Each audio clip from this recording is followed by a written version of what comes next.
everyone. Welcome to Unity on this beautiful Sunday morning. We're going to just ask you to stand. We're going to sing this chant into the universe. They say to sing is to pray twice, and just calling this intuition that we want to see a healed planet, a healed world, and we'll just sing that into this universe together.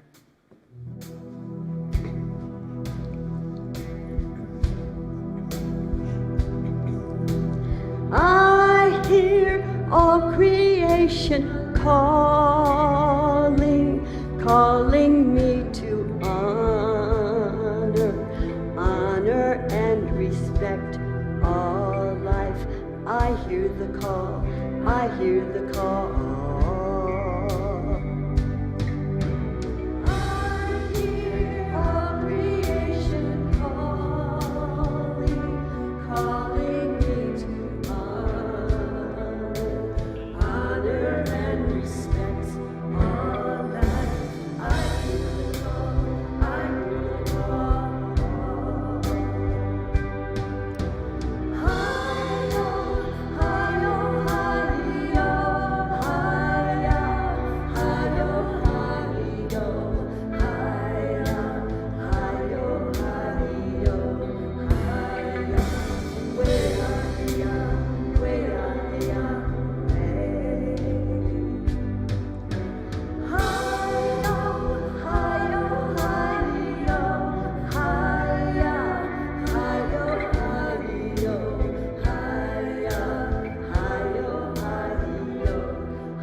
So it is.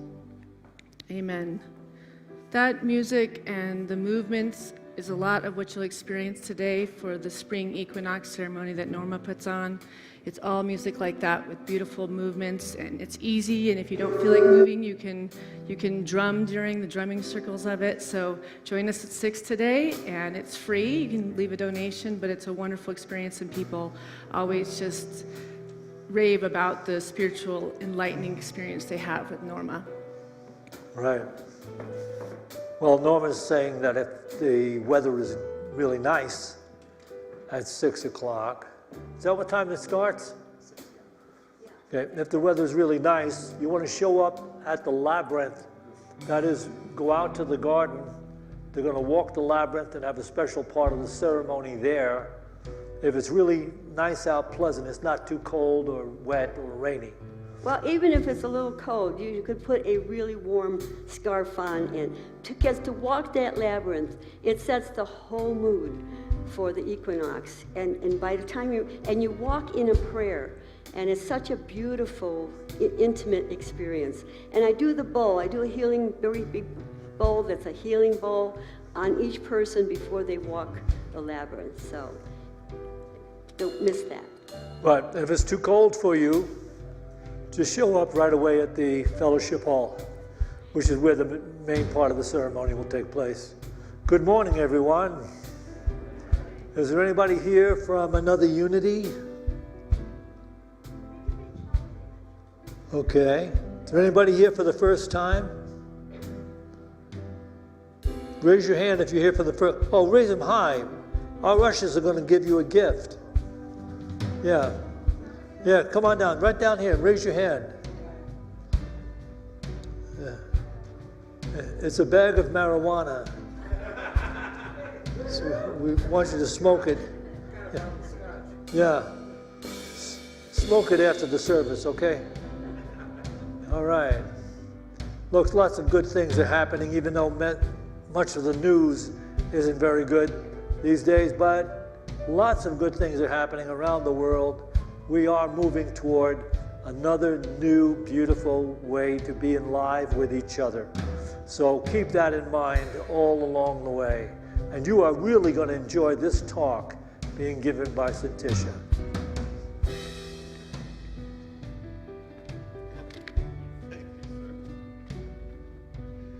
Good morning, everyone.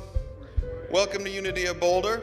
For those of you joining us online and joining us here in the room in person, we're happy to have you with us. It's our pleasure every Sunday, so thank you for joining us.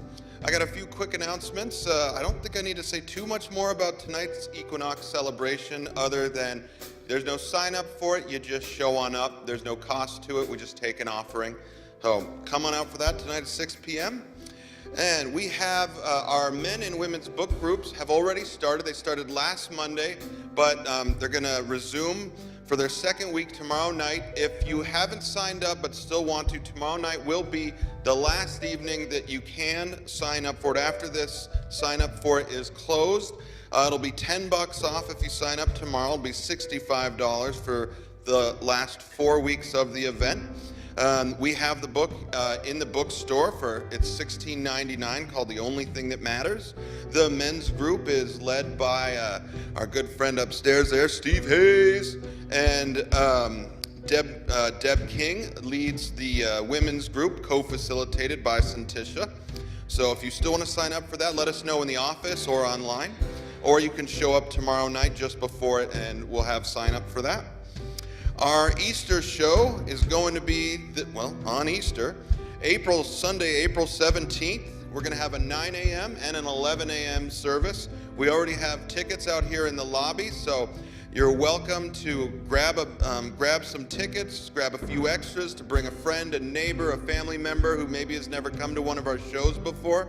These are definitely the events to bring someone new to, so please make sure to grab your tickets and check that out. Last but not least, we also have a board up in our lobby for different ideas of volunteering activities around the building. So it's just a dry erase board, so check that out on your way out. See if there's anything that maybe you could lend a hand to. Maybe you have an hour this week sometime.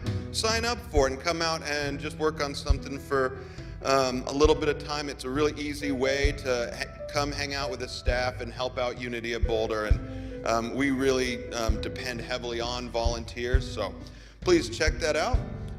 Heidi, come on up here.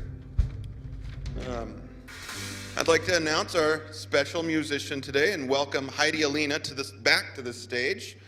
Since she was 5 years old, Heidi has loved entertaining audiences with her piano music. Her mission is to deliver beautiful and raw performances that transport music lovers away from the stresses and worries of the world and into a state of bliss, aliveness, and divine inspiration. And so today, she would like to share this quote by Frédéric Chopin. Bach is an astronomer who, with the help of ciphers, finds the most wonderful stars. Beethoven embraced the universe with the power of his spirit. I do not climb so high. A long time ago, I decided that my universe will be the soul and heart of man. Thank you, Heidi.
Thank you, Heidi, for that wonderful way to start. Beautiful music. How'd the piano feel this time? It's better? Okay, good. All right, well, today we're going to get started.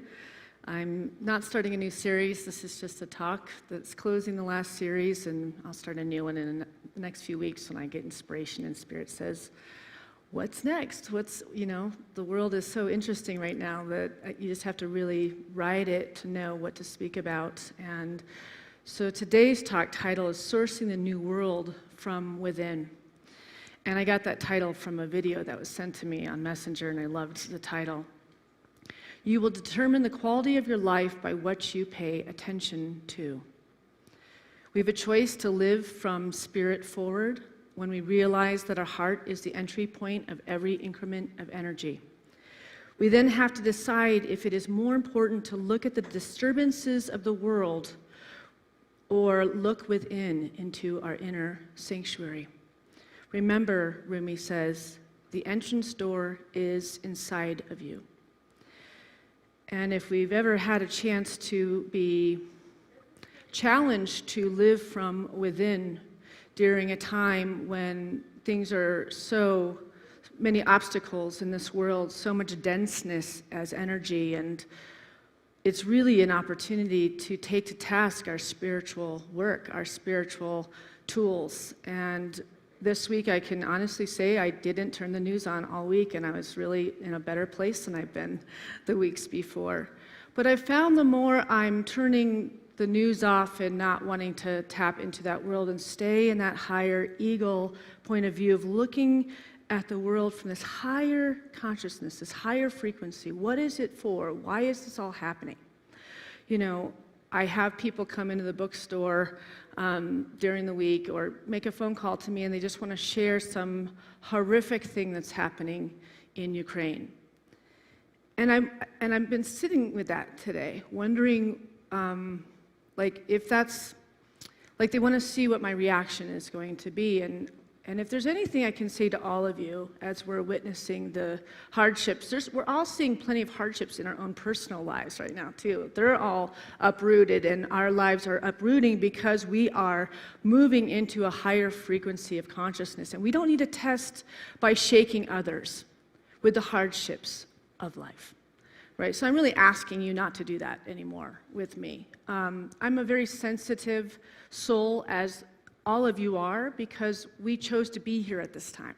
We're here to be the change that we want to see in this world, and so we have to cultivate a practice of peaceful out-picturing, in-picturing into out-picturing.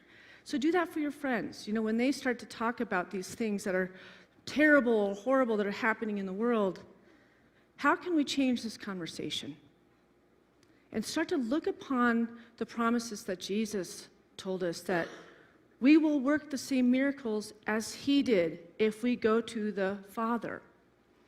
This idea that the Father is separate from us is not. He went to the Father, and all we have to do is go to this spiritual energy we can call Mother, Father, Allah, whatever word makes you feel connected to this greater something, this greater power of love that heals every single thing. And hold that energy, and surround yourself with those people that want to hold that energy, so we can keep mirroring this healing, so that we can start to be that vibration of change that we're looking for in this world. So this talk is about how do we navigate these times in a state of peace. Navigating these times in a state of peace. Connect with the vibration of love. Reestablish the continuity, the flow, until every atom of your being remembers that I and the source are one. You are my heart, is what Spirit's saying to you. You are my light. And this communion is the spiritual soil where everything and everyone springs life or springs forth. You are Spirit's light. You are Spirit's love. So as we see this discord happening in the world, let's not add unto the discord, but start to bring about the changes in our own personal lives, in our relationships, in our marriages, in our families, and beyond. When the grocery attendants, having that state of love in every interaction, in that vibration, as we see everything, every turmoil coming back into balance and healing. So I wanted to share a story. Last week I was talking about how my daughter went through this difficult time, and I'm going to share that story into more depth. Because last Saturday I witnessed my daughter who has conquered her fears in the last 2 years. And I'm going to tell the story of how she headed into this time where she finally has revealed to herself her Christ potential, and to have been able to be a witness as mother of that journey. So 2 years ago, 2 summers ago, so this summer would be 2 years ago, I took my daughter and our neighbor and my son inner tubing down the river in Lyons. And I don't know if any of you have ever done that before. I had done it in Boulder Creek when I was like in high school and stuff, and so it was a lot of fun, and it was really great, but the water was pretty high, and we got our whole family out, and we spent $150 on each inner tube, got all the gear, we're there, and all of Lyons goes out and does this. This is a very common thing. You see kids as small as 4 years old riding the rapids of the river, and my daughter at the time was 12. And my daughter has always had kind of a disposition of fear. It's fear first, fear forward. She just has this timidness to going to like birthday parties, and then when she'd show up at the party, she'd like fall down in front of the kids and embarrass herself, and then we'd have to leave and she wouldn't stay. Or we'd go and try doing a tennis club and do tennis, and the second we enter, a ball, just some rogue ball would just take her out in her head. I watched in her life that how she harbored and carried herself from this insecure place that the universe was constantly showing her she should be in fear. The law of attraction is a pretty hard one when we carry a low, limited thought process or feeling about ourselves. So we're constantly reflected that what we're thinking is our truth, but the truth is what we're thinking is what's creating that negative or hard outpicturing in life. And you all know that person that has that negative, pessimistic energy, and nothing good ever happens to these people. Right? So that's what we're talking about, getting this higher frequency, starting to claim our divinity as Christ-light, knowing that we're brave, knowing that we're amazing, and able to handle things. So we get down the river, and from the very beginning, she falls and slips and scrapes her whole knee before she's even on the inner tube. There's peers there to witness this moment, so now she's completely off her game and not in a powerful place as we're hitting rapids. And the entire time, I'm going down with her, trying to protect her of this process. My tube's backwards, so I'm just hitting like rocks backwards. I'm taking out my spine, everything out that you could possibly. Well, I'm trying to keep her safe and act like this is a lot of fun, but it was actually like a nightmare. And we get like 3/4 of the way down, and finally she's just screaming and unhappy, and it's terrible. So we finally just get off the river, and we start walking the channel to meet up with Mike and Tyler, who was ahead of us. And as we're walking, Katya's just screaming at me, just angry that I pushed her to try to do this adventurous thing, and you were born brave, and you've always been brave, and I was never brave, and nobody made me brave. And she's screaming these type of things as we're passing parents, and I'm thinking, wow, this is, it was a frightening moment. I felt like a failure. I felt like I didn't understand how this could be happening to one of my children. I felt helpless. I didn't know how I was going to instill a strength within her, because I realized this has been years and I haven't been able to shift it. And here I am, a spiritual teacher that helps people come into their divinity, to remind them of the power that lives within them. And yet, for some reason, I couldn't get into the soul of this little girl of mine, and I wanted to so badly, but it was one of those moments where it was like I hit the bottom. I hit the bottom, just wondering, how are we going to get out of this, right? So I was pretty speechless. And I felt like I was struggling with helping her understand that she was perfect and whole, regardless of what was going on in the outer world. But I came across this poem, and this poem's always been very important. And it's by Khalil Gibran on children, and it says this. And a woman who held a baby against her bosom said, "Speak to us of children." And he said, "Your children are not your children. They are the sons and daughters of life's longing for itself.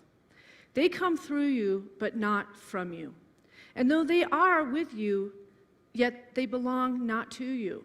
You may give them your love, but not your thoughts, for they have their own thoughts. You may house their bodies, but not their souls, for their souls dwell in the house of tomorrow, which you cannot visit, not even in your dreams. You may strive to be like them, but seek not to make them like you. For life goes not backward, nor tarries with yesterday. You are the bows from which your children as living arrows are sent forth. The archer sees the mark upon the path of the infinite, and he bends you with his might, that his arrows may go swift and far.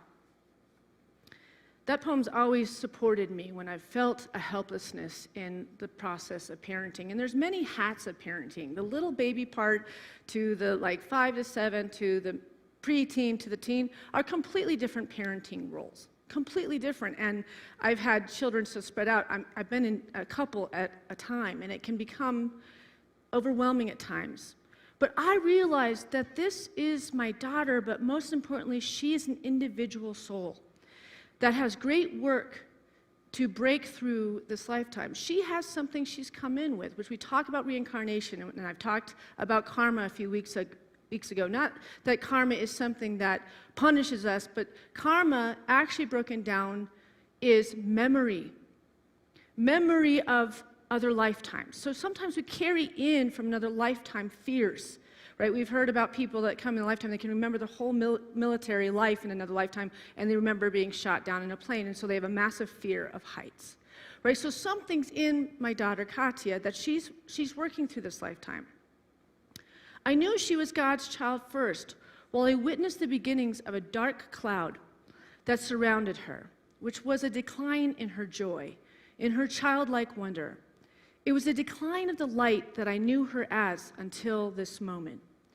We had months after this moment on the river where I was pulling hairs out to inspire a little girl with an inner turmoil. I couldn't fix her. It was so painful. There's nothing worse than your child struggling and not knowing what to do. In John 14:12 it says, "Very truly I tell you, whoever believes in me will do the works I have been doing, and they will do even greater things than these because I am going to the Father." Greater works than these because I am going to the Father. So when we are looking at these imbalances of the world, when we're looking at our own fears that it's bringing up and unearthing for us to heal, what this is saying is we just have to go to Source, to the Father, in meditation. We don't have to look at the disturbance of the world and try to figure out how to fix that situation. We just have to get into a prayerful state of consciousness. We will get the answers there of how to put a foot in front of the other to slowly bring us to that which we are seeking, which most people are seeking peace and relief. Stepping out of fear and feeling relieved. That there's hope. And where we want hope, we have to have faith. That by going to the Father, we will find and attract the answers to that which is needed at this time. You've brought your mind to the self-exploration to remember 3 things. The purpose of your life's journey, the path that this journey can take, and the journey's destination. So I was contemplating things like, if I can't get across to Katya how Spirit moves in and through our lives, then what am I doing this work for? If I can't get it into my own child, I was questioning my own power and my own wisdom. And whenever we do that, if we don't fall too into that, revelations come when we question. There's usually a new unfoldment and a betterment that comes from these experiences. We can't just sit in our laurels when we've hit that high point, because we're always growing. We're gonna go into the degeneration, and then we're gonna regenerate, and we're gonna degenerate, and we're gonna regenerate. That's part of the human journey. So when we're falling from a little bit of grace, that's okay, as long as you're willing and you're looking in faith that something's growing, something's moving, something's healing.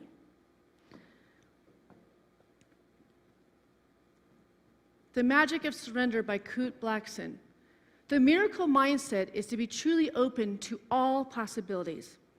Openness is the portal to miracles. That openness is your doorway to more.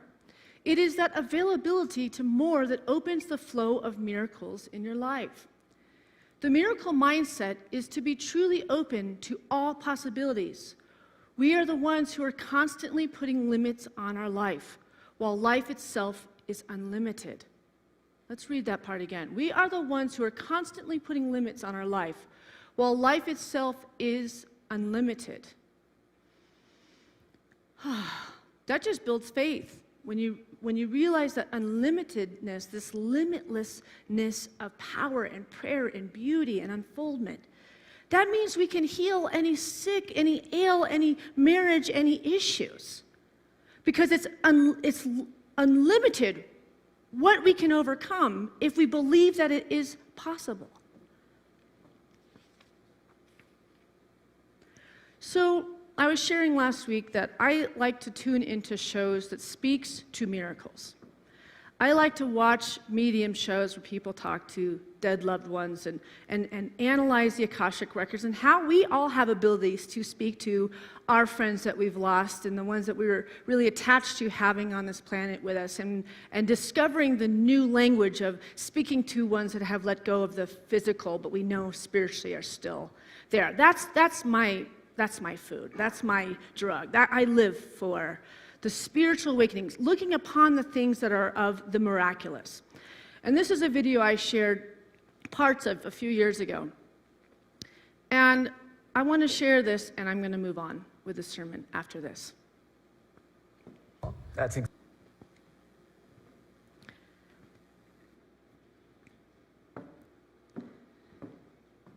Gibson is now 4 years old.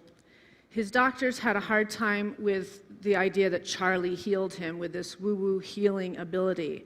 But the great lab results that came after of Gibson's total health, his doctors started to believe, because nothing could explain this type of a miracle. Gibson is now meeting milestones that his parents never thought were possible, and he's living life like a normal 4-year-old. He's playing soccer and he's going to preschool. Right?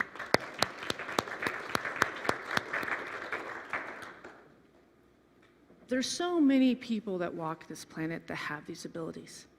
But I'm not pointing out Jonathan as one of the separate sons of God that has an ability that Jesus had, or we all have these abilities.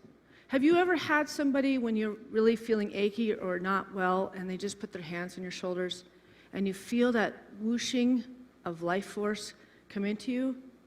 We all have these abilities, but we don't utilize and we don't focus that in our hands is this power of healing that is so great.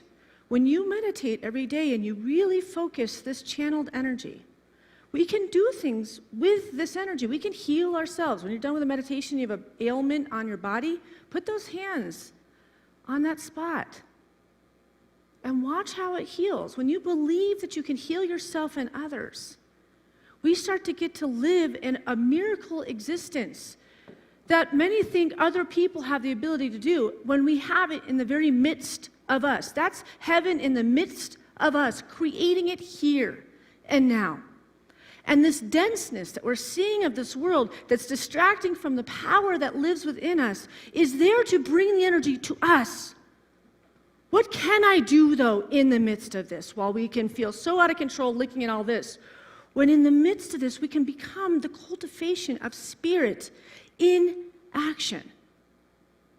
Healing our children, healing our partners, healing our marriages, getting everything tidied up so that we can go out and do a bigger work that can bring the healing that we're all seeking. In The Only Thing That Matters, the book that we're doing in the book groups on Monday nights, it says this: history is replete with stories of veritable geniuses like Einstein, Edison, Steiner, etc., who couldn't find their own glasses. The file labeled glasses location has been closed. They could find the keys to the universe, but they couldn't find the keys to their own car. Such a person is often called absent-minded, and that is a perfect description. Certain data is absent from their mind so that other data, which they themselves judge to be far more important, can be accommodated there. And so it is that the more you remember, the more you will forget. How this shows up in your life, how it affects your day-to-day functioning, will depend on which data you choose to retain.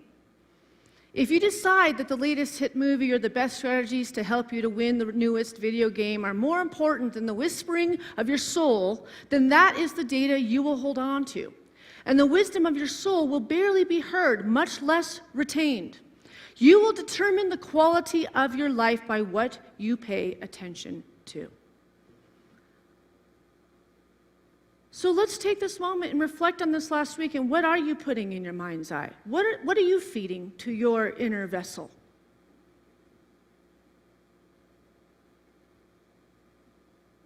If you're proud of, like, it's been all soul stuff, put your hands in the air.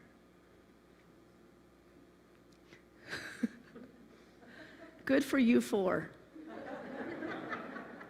So why don't we all do a little better this week, okay? All right. It's mesmerizing to look at the darkness of the world. It's magnetizing, it actually calls us to look upon it, because we feel like if we keep an eye on it, then somehow we might be able to stop things. We might be able to, like, halt it, and really it's getting into the soul and the being and out of the mind and the intellect and the data about all this darkness and starting to look to the lightness. Where is the lightness? Where is the healing? Where's the immortality? Where's the part of us that never dies, that we develop many, many lifetimes? These are the things that we all need to be the spiritual extension of God, to take to task what is in us, the power that lives within us. So I, as a mother, had to become absent-minded, meaning getting out of the mind and the helpless feeling of not knowing what to do for my daughter, and open up to the wisdom of my soul.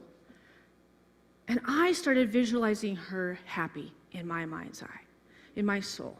I surrounded her in light in my meditations every day as I saw her going to school and making new friends and finding joy again. I faced my own fears, the fears that were not about her, my own doubts that did not belong to her, and took to task what I was feeling in my own consciousness, so therefore I wasn't adding it unto her.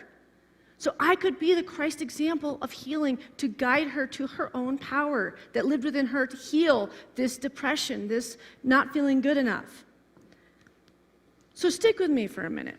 There is a place for difficulty and difficult situations, and they are calling us to step into our own power and goodness. I know this is a big concept, but consider, without Judas, there would be no Jesus on the cross. Without British colonization, there would be no Gandhi. Without the sick and poor, there would be no Mother Teresa. So from the ultimate perspective, everything is perfect, even in its imperfections. At the highest level, Judas is in fact needed to play his karmic soul's role in the interconnected unfolding of the perfection in the cosmic play of Jesus' life. It's the counterbalance, it's the duality, it's the yin and the yang. There's always both sides. There's the male and there's the female. We don't tend to get to the light because things are going well. We don't tend to heighten our frequency and really take to task what we're harboring in our being when things are going well. We're collectively all seeing something not going well, so think of that jolt of frequency of growth. If we choose to, how many people are heightening the frequency? Because that's what it would take for a new earth, for a new birth, right? It's not going to happen when everything is puppy dogs and balloons. It's this very denseness that's calling this lightness. When you understand that there will always be duality in this world, it doesn't make life easy, but it begins to open up the possibility to see life a different way, to see life from a bigger perspective. that may then enable you to let go of resisting the nature of reality so you can act from a place of centeredness and soul rather than ego reactivity. When you move from looking through the lens of the ego to that of the soul, it shifts your relationships with life. Action may be necessary, but you can do so with less of the energy of againstness. You are no longer giving power to the thing you are trying to change. It has less power over you. You are more centered in yourself, and then you are more likely to be more effective in creating the change that you seek. You can have more equanimity even during the hardest days. Rumi said, "Out beyond ideas of wrongdoing and right doing is a field. I will meet you there." Out beyond ideas of wrongdoing and right doing is a field. I will meet you there. This is the power of now. This is the moment of surrender. This is the time when we let go of the oars and let the river take our raft and take us to that which is being called of this time. You don't have to worry where you're going because it's only perfection when we let go of our own selfish dictates and demands that are not seeking and working and helping us. And we see that it's not. That takes faith. That takes faith in this greater something that guides and directs everything.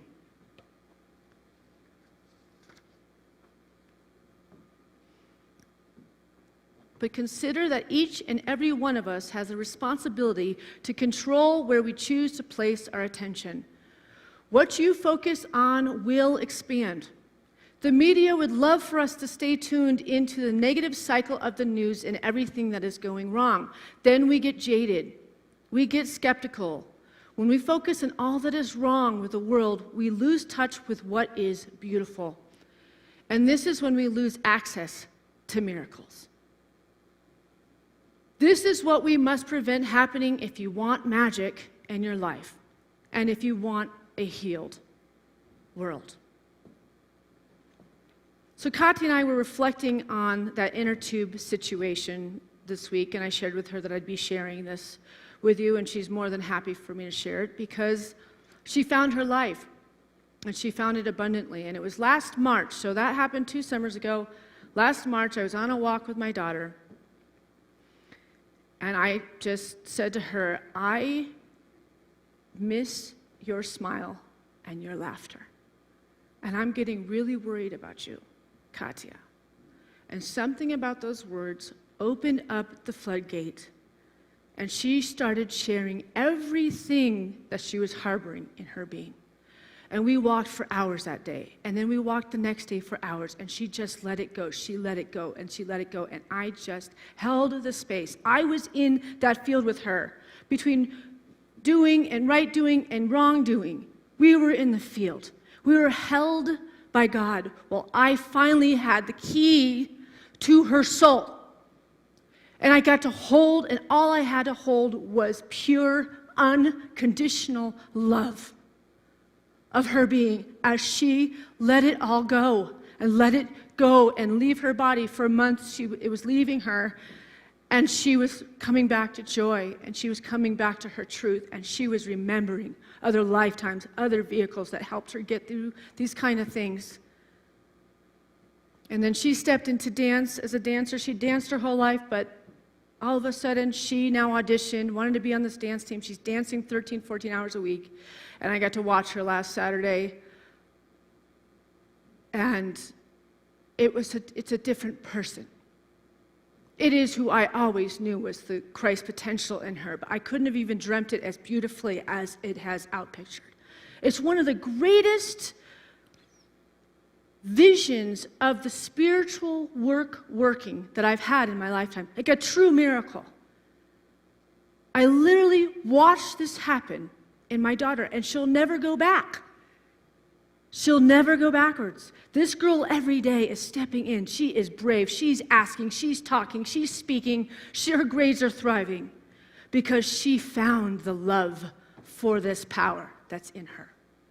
She meditates. She speaks to me. Let's not talk about that. That has negativity in it. She has all the law of attraction. She's always correcting me when I'm saying something about it, somebody not cleaning after the dog or something like this, and I'll be bitching about normal stuff, and she's like, that's just bringing negativity in the household.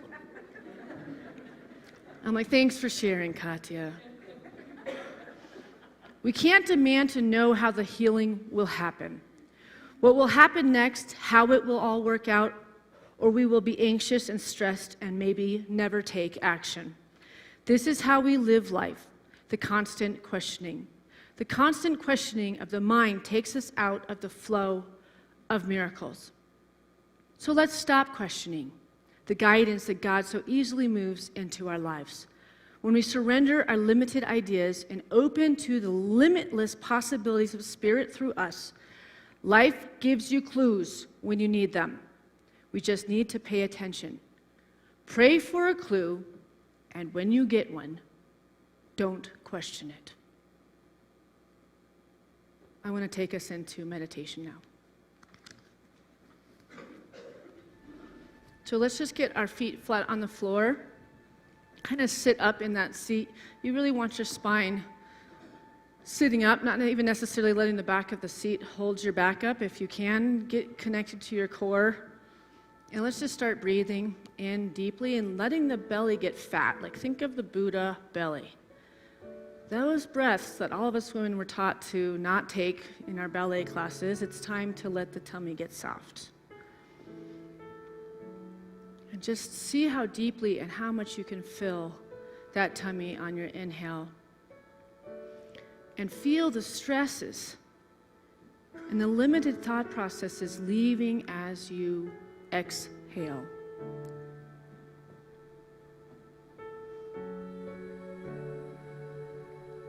And so these are some words that's some channeled material, and it's spoken from the Christ potential speaking to your heart.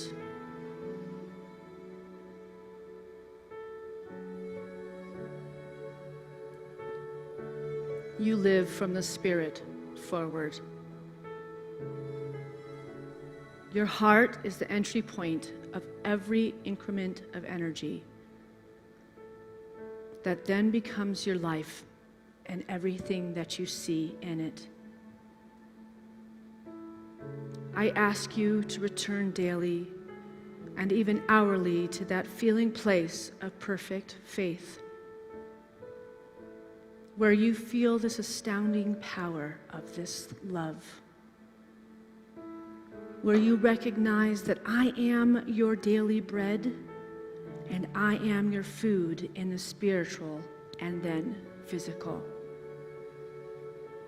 It becomes the symbols of the world as your heart opens and your vibration soars.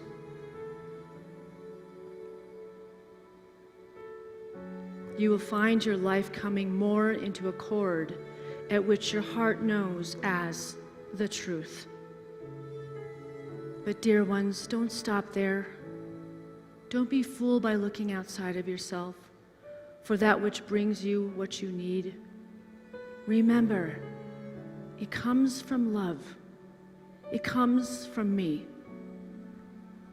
The more that you feel and believe this, the more it will manifest as a world of beauty for you.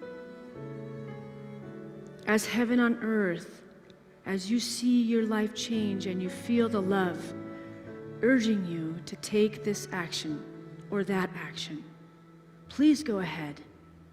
Act on the urging of the Spirit of love. Listen when you hear my guidance. Always be sure to stop for a moment and be aware from whence your blessings come. Remember that it comes from this communion and made manifest in your heart. The human perspective has always been to look outside of yourself and to believe that nourishment comes as food and abundance comes as money. But in the truth of the heart, it's clear that the source is the moment of creation. It is the energy of life.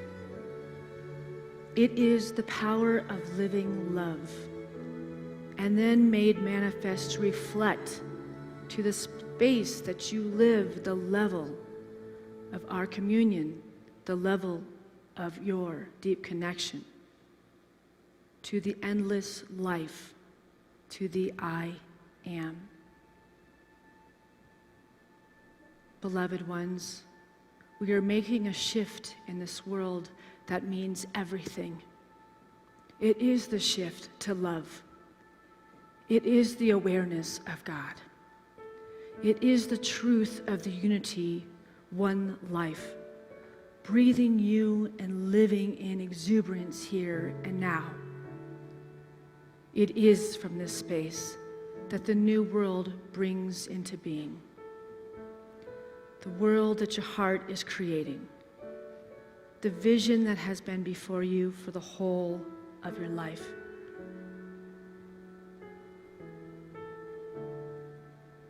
And so it is. Bless you, my children. Be well.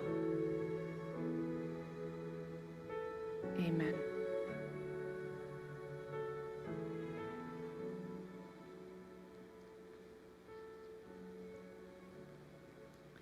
Today I want to recognize a very special person in my life.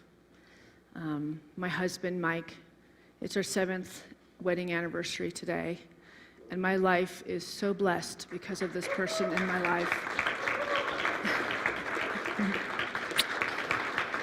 He swooped in and he took me on with all those kiddos and all of it. And he's done it with a smile on his face and humor and laughter and joy. And he's accepted me for everything that I am.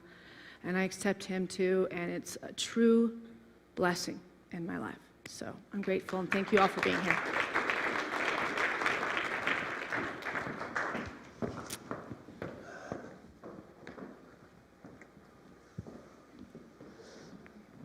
Well, I don't think any of you will leave today as the same person you came in. We received an inspiration to be able to turn within to that core divine presence in each of us and find our way more clearly into living our lives effectively, beautifully, joyfully. So we have been really blessed. So we have freely received. Now we can freely give back. So let us prepare for this offering. Bring to mind that financial gift you'd like to give to Unity of Boulder. Those of you that are watching this live stream, you can tithe in any one of these fashions right here. And of course, I want to invite you again today to do something different next Sunday. Show up physically and join us in the congregation. There's so much wonderful things going on. We have our fellowship over here, beautiful table full of goodies, and opportunities to communicate again so that we can create this unity energy amongst ourselves. So now as we bring to mind that financial gift we'd like to make to Unity of Boulder, let's bless it with this offering prayer. Divine love through me blesses and multiplies all that I have, all that I give, and all that I receive, because I give. And so it is. Okay. All right, we now have the opportunity to once again hear a wonderful piece of music from our musical guest, Heidi Alina, over here. Heidi would like to let you know that she does have an email sign-up sheet out in the lobby, so if you'd like to find out more about where you can see Heidi or where you can learn from Heidi, please go sign up for that in the lobby. And she would like to thank Roger Moen for discovering and originally transcribing this version of Yesterday, which was recorded by Don Shirley in the 1960s. She'd also like to introduce this piece with another quote by Frédéric Chopin. "It is dreadful when something weighs on your mind, not to have a soul to unburden yourself to. You know what I mean. I tell my piano the things I used to tell you."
Thing? Sure. Okay. For those people that would like to do the equinox, if it rains or snows, we're not going to do the labyrinth. Otherwise, we are. So just dress warm, because I think we can handle it. Think all over the world they're doing it. Ireland and all these places that are cold right now, like kind of what we're in, only more. And they are outside in the forest. So I think we can probably get a little strength in us and do that. And it is so amazing to walk that labyrinth. Once you leave, you feel like you have cleansed your entire soul. But how you get there is you go out this back door here, or that one, you walk past the parking lot, you come to a little stair that's kind of to the left, you walk down, you cross the walkway, and then you see grass. You're going to walk onto the grass, and you're going to see a railing that is, and a little bridge that's covering the creek, and then you're going to see the garden. You can't miss it. It's got a fence all around it, a see-through fence. And then you walk in, and you're standing in a line, because there'll be people there, and then each one will get a little ceremony with the brass bowl that goes right through your organs and heals anything that's wrong with you. And then you walk that labyrinth, and your soul is cleansed. And it is an amazing experience. Then we come into Fellowship Hall. You come back. The doors will be open. You walk into Fellowship Hall, and we start the chanting and the drumming and the singing. So I thought I'd explain that so it'll be clear. But everybody's got to see the garden. Even if you don't go to the labyrinth, you must see all that's laid out, ready for you people to have a little plot there to work during the summer. And bring seeds for the labyrinth. Buy your seeds, and let's bless them on the table that we're going to be praying over, and lay it out, and then pick them up at the end, and then you're going to plant them when it's time. Okay. All right, and we want to let you know that we have prayer partners available to you that are standing up right now. They're going to stand up. And if you have a prayer need today, just stay seated in your seat, and they will come and find you and sit with you and pray with you after the completion of the service. So let's all rise and let's close with "Let There Be Peace on Earth."